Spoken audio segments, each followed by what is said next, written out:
the cloud and oops. I'm going to share my presentation. There we go. Okay, can you see that okay? Yes.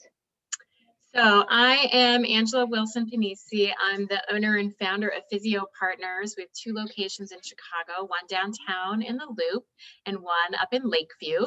And this is our community presentation on back pain and sciatica. It's a workshop to help people understand what's happening with their back pain or leg pain, and also to develop some strategies for how you can advocate for yourself and to even self-manage some of these symptoms depending on sort of what's happening with you.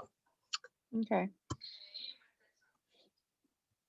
So back pain is very common. It is the most common condition that affects adults in terms of musculoskeletal, which is sort of anything that affects your muscles and your joints. Most people, will experience back pain because 80% of people will experience low back pain in the general public at some point in their lifespan. So it's unfortunately incredibly common and complex to treat. In fact, even right now, 28% of the world's population is currently experiencing low back pain. So it's something that is very prevalent. It's something that affects probably, if not yourself, a friend, a neighbor, a coworker. Everyone knows somebody with back pain, and you can see how limiting it is, or experience yourself how limiting it is. It's also very expensive to treat. The cost of low back treatment is $100 billion a year, and frequently that can be on treatments that are ineffective or have limited or temporary effectiveness. And I think, and we'll talk a little bit about the anatomy, but a lot of that just has to do with one, and I talked about this in the registration for this, is that it's multifactorial, meaning the same thing that causes one person's back pain is not the same thing that causes another person's back pain. So if if you try to give a treatment for back pain, something that might make one person better will make another person worse. And so you really have to be able to understand what it is that's causing each individual's back pain and develop a tailored treatment approach. And we'll talk about that today. Low back pain related to disc problems is the main reason for limiting activity in adults under the age of 45. So again, very common and one of the most limiting factors for that age group. Risk factors for low back pain. It certainly is more common as we get older. If you have a physically demanding career that puts strain on your back, certainly is a risk factor for back pain. Using poor mechanics when you're moving, especially motions that involve bending or twisting.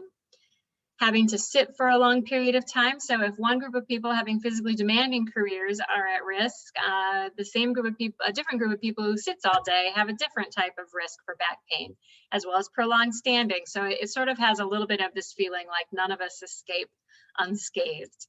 Repeated motions are a problem as well. So, you have to kind of figure out which one of these components are creating your risk, and in the ideal way that our bodies spend time is somewhat balanced between sitting, standing, walking, and moving.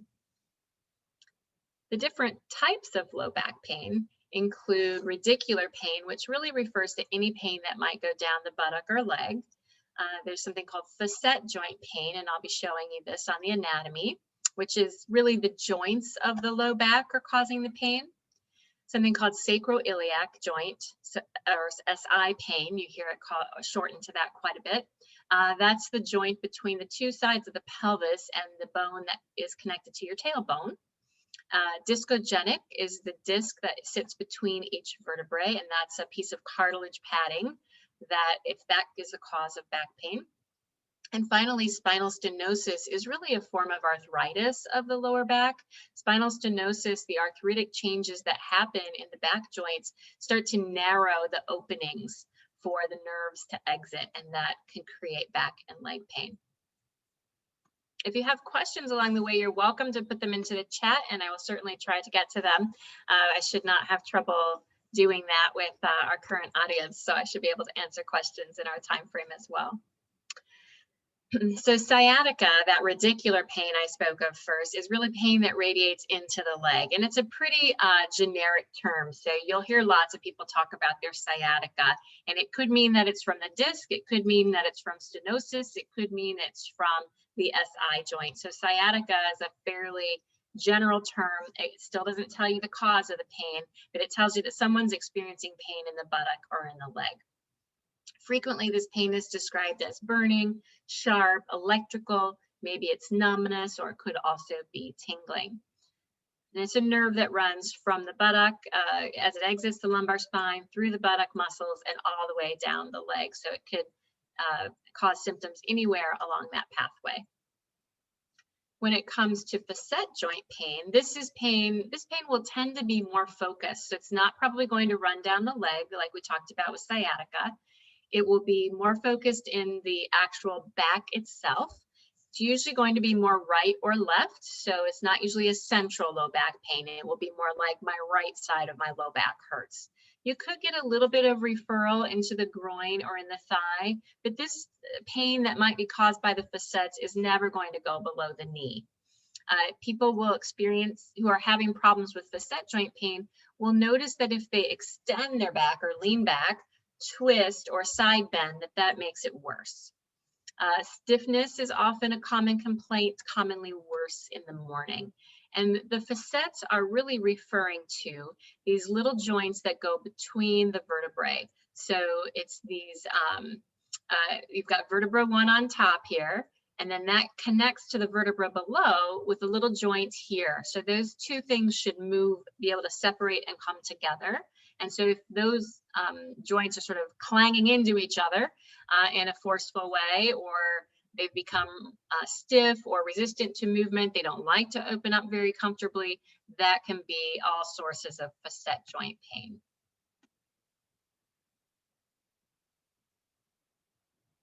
Just making sure there's no one in our waiting room. Okay. When it comes to SI joint pain or sacroiliac joint pain, this is a depiction of the tailbones all the way down here, and this is the sacrum. It's a big triangle bone, and it's connected to the two halves of the pelvis. This pain is going to, again, be pretty localized to right over those joints. So you'll feel it closer to the buttock when it's SI joint pain. It's going to be down closer to the tailbone and in the pelvis. And again, this could refer pain into the thigh, but it won't go below the knee if SI joint is the problem that's causing a particular person's back pain. And then we have disc problems, discogenic, which just means generated from the disc. Pain that comes from the disc is actually you're experiencing pain from the nerves that are in the disc here. So we talked about the facet joints. Those are here where the bones connect one vertebra to the next. But in between those two bodies of those bones is a disc. And that's a cartilage pad that helps your spine absorb shock. When they start to degenerate, which can just happen normally just over the course of our lifetime, you start to see this pad shrink. You'll see a smaller center, which is, I think of like a jelly donut. This is a viscous fluid that's in here. And then it's surrounded by a thicker cartilage ring. So if you're having a disc herniation, the fibers in that cartilage ring have started to become disrupted so that this jelly donut can actually squeeze out and start to put pressure on the nerves. It can just be inflamed in and of itself, leading to the pain. But frequently, this is what we call a diagnosis of exclusion, meaning no other source has been found for back pain. It's pretty nonspecific. It's usually central until you get an actual disc protrusion. So the center of the jelly donut has started to squeeze out past those cartilage fibers and actually push on the nerve root. And that will give you a variety of symptoms, including low back pain, pain radiating into the leg. Your spine, your body, your brain will become very nervous that this is happening and send your muscles into spasm to try to guard and protect the area. And so because you're having that guarding response, you're going to see a real decrease in motion in the spine. And then finally, we have the stenosis symptoms. This is that arthritis symptom of the spine that I spoke of. So in those facet joints, if they've been rubbing on each other too aggressively for too long, you'll start to see some spurring develop. And just to go back a moment to this picture, what happens in this space is nerves, your spinal cord is running through here, and then the nerves exit in these spaces between the facet joints. So if you start to get some spurring and arthritic changes in these joints, it starts to narrow this hole. And that's where the nerve comes through to go all the way down your leg. So you can start to have, yes, pain in the spine itself. It's more central back pain. It can refer down the leg if you start to get narrowing, which is what the diagnosis is, narrowing of that exit for the nerve. You can experience some weakness. If the nerve is sort of being strangulated there, the muscles aren't getting their messages, and so you'll start to see some weakness. Sensory changes like numbness or loss of sensation are not uncommon. And this symptoms that are caused by spinal stenosis will be made worse when you extend your spine backwards or stand for a long period of time. And the person who has lumbar spinal stenosis typically feels great by just sitting down or leaning forward. And so you'll see people sort of lean forward over the shopping cart in the store, or just need to pause and sit down even for 30 seconds, and then they can walk again. Because they need to relieve pressure by opening up those facet joints and opening up that space where the nerve exits the spine.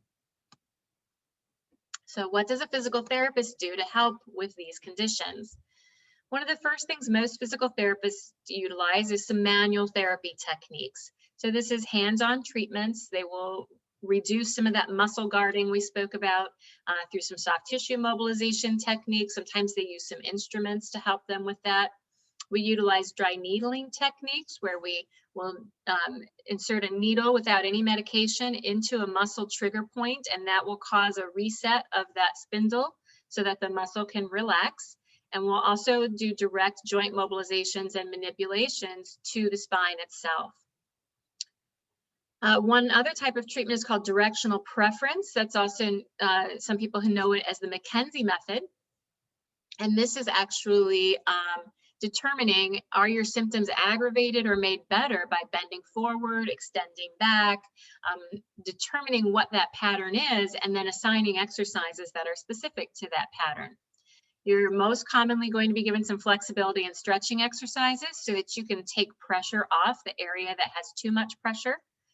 When it comes to strengthening, perhaps it's strengthening of muscles that have grown weak because they haven't been getting strong signals from the nerves, but also many times the risk factors that we talked about that set you up for this create muscle imbalance. And so if your abdominals aren't strong enough that they can really help unload your spine, or if when you go to lift something, your legs and hips aren't strong enough, you're automatically going to default to using your back.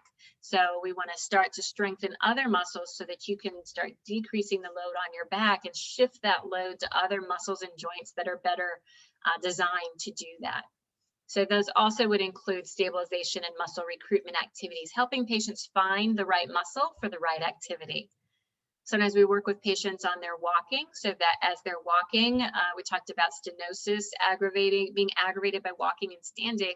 Sometimes we can teach you better strategies to use your hips more than your low back, for example, so that you can walk for longer. Posture correction is the same concept. So when you're sitting and standing, how can we position your spine in such a way and get you to use muscles so that you're not sort of hanging on your lower back? And then we teach you some strategies to help provide self-care. Everyone overdoes it from time to time. And so when that happens, how can you get yourself out of it with some, self-management strategies and stretches and things like that. Other common things that a physical therapist might do include what we call nerve glides. This can be very helpful for chronic leg pain. So let's say somebody had a disc problem, it's slowly gotten better, the inflammation has, should be calmed down. Maybe you had an injection, maybe someone had medication or even surgery, but they still have nerve pain in their leg and no one can seem to figure it out. But if a nerve has been irritated and inflamed for a long period of time, it tends to not be able to move through the tissues quite as freely as it used to or does normally. And so those catches and how the nerve moves can create bursts of pain. So we teach them what we call nerve flossing and nerve gliding techniques to specifically restore the mobility to certain nerves. And that can help reduce nerve symptoms, particularly ones that are chronic and have been around for a long time. We look at, again, directional preference. So does, again, bending forward alleviate symptoms or leaning back alleviate symptoms? Depending on the answer to that question, we might have you work on bringing your knees to your chest to stretch out in that direction and alleviate pressure on the spine and start to take down inflammation. Or we might have you work on lying on your stomach and propping up on your elbows to gently position you in extension to alleviate that pressure on the spine. So we'll assess that, which things reduce your symptoms, and then give you things to improve mobility. How can we prevent low back pain? One is utilizing proper lifting mechanics. I spoke of, when you have to pick something up from the floor, everyone's heard, bend with your legs, use your legs, not your back. Again, sometimes we need help and strengthening to actually be able to do that effectively, because you need to pick up the box. You're going to pick up the box one way or another. Even if your legs aren't strong enough, you'll shift and use your lower back, even if you know what you should be doing. Using efficient posture where we stack up all those vertebral segments one on top of the other. Taking breaks from prolonged sittings, so trying not to sit for such a long period of time that your discs become sort of stretched out in that position. We want to take some breaks, let your body go into a different position and recalibrate and go back to its neutral state. We can also try to optimize ergonomics, so your desk setup is comfortable so that you again, are in your optimal and most efficient posture with the least amount of pressure on your spinal structures. And then finally, creating core stability or strength in your trunk muscles, your abdominals, and your back muscles. Sometimes people ask us this question: when should I use heat and when should I use ice? I always think if you're thinking about warming up for an activity, think that's when you would use heat. If you're thinking about it's time to cool down, I did something really challenging, that's when you would be more likely to use cold. So it's not so much that you use heat or you use cold for one condition and not another. It's more specific to what you were doing or what you have been doing. So in an example of, I'm just getting going for the day and I'm really, really stiff and I want to go do some activity or exercise, but my back is bothering me, using some heat might help you warm up the muscles before you stretch and get going. And then if it's the other side of the coin where I had a really active day, I worked really hard, I had a ton of activity, and now my back is killing me, then you might think, okay, maybe I should use some cold to help cool down and take away the inflammation that I may have created with that activity. Just be careful with heat and cold. Limit the time to 20 minutes. Whenever you're using the heat or cold source, use a layer between that source and your skin. Don't go to sleep with heating pads. I have seen too many patients with completely avoidable burns from sleeping with heating pads, and it really is dangerous. And then just use caution if you do have any sensory changes, any changes in what you feel in your legs, as an example. You wouldn't necessarily want to have cold on for an extended period of time and end up accidentally having frostbite from that cold application. Talk a little bit about lifestyle factors in diet, which is, in a very general sense, because it's certainly not something physical therapists typically train on, but it's something that's worth mentioning because it's just such a huge part of what we do. And there's so much conversation about lifestyle factors, lifestyle medicine, and how what we put into our bodies impacts how our bodies react to things. So in very general terms, the goal is to focus on whole foods for your vitamins and nutrients instead of supplements for most people. There are foods that do impact inflammation. So we know that foods that are rich in polyphenols, which is a type of antioxidant, like whole fruits, especially berries, dark green leafy vegetables, nuts and legumes, whole grains, all of these things have polyphenols, which we know have a positive impact on reducing inflammation. There's some possible link between what are called omega-3 fatty acids and reducing inflammation. We also know that our nerves, our body needs healthy fats to create myelin. Myelin is, think of it as an insulating sheath on your nerve. And if your nerve has been damaged, the myelin might be damaged. Again, if you've had that compression on that spinal nerve root for a period of time, you may have some damage to the myelin, and your body slowly recreates that, but it needs the building blocks to do that. And healthy fats are one of those building blocks. We also have in that omega-3 fatty acid group, examples include olive oil, flaxseed oil, and fatty fishes. Are there foods to avoid? Well, right now there's sort of minimal research that if you avoid food sensitivities, that it will have a decreasing effect on inflammation. And if you're limiting foods because you feel you might be sensitive to them, it can make it difficult for you to obtain nutrients that you need.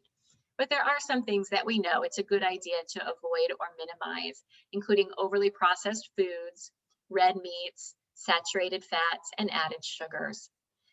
In general, people are most successful when they aim to add more good foods to their diet than to completely eliminate less desirable foods. So people are more likely to be successful by trying to add some variety to your diet.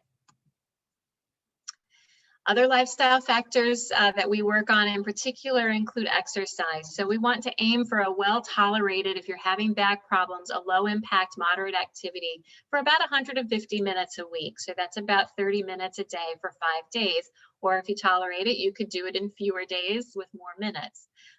If you tolerate, that could be walking, it could be swimming, it could be something, cycling, again, depending on what your back allows you to do. But having that exercise is stimulates a lot of positive things for your nervous system that allow your body to start to heal itself. If you tolerate it, resistance exercise is recommended twice a week. And then any flexibility exercises should be somewhat specific to what's happening in your body.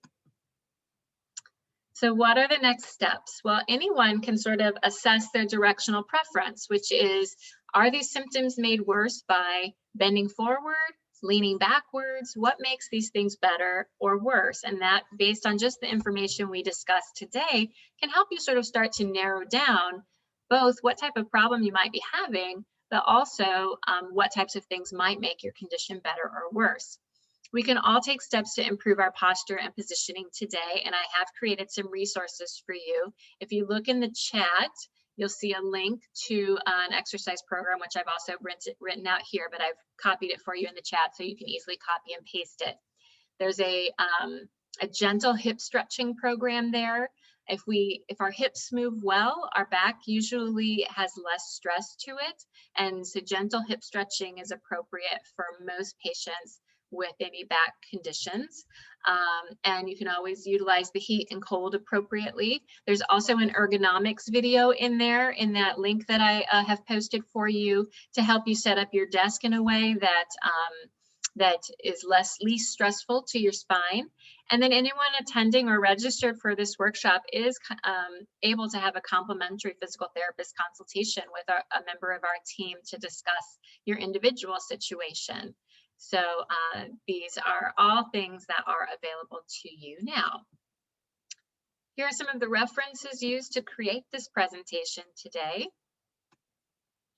And I wanted to thank you for your attendance and for your attention. So I'm going to stop the recording, and then if there are any questions, I'll be happy to take them. Do that now. Stop my share. There we go.